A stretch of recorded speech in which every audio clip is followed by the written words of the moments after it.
Alright, so today we're going to update Eddie code a little bit so he will be more human-like and his behaviors and movements will be more smooth. Because like for now his movements are a little bit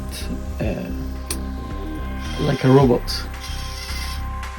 Alright, so let's check Eddie gesticulation simple code, how he will move. And here we will see what he's doing with the hands when he will talk. Alright. His Hello. hello Eddie, hello. His simple behaviors when he will just talk or do something. You see how he will move and react.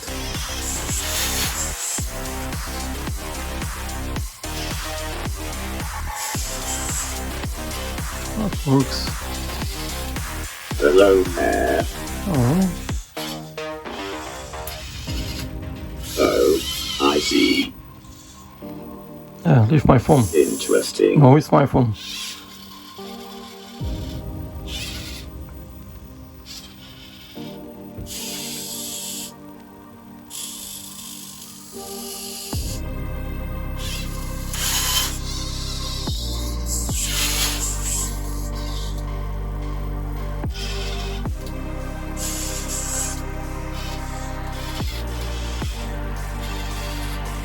Hello there.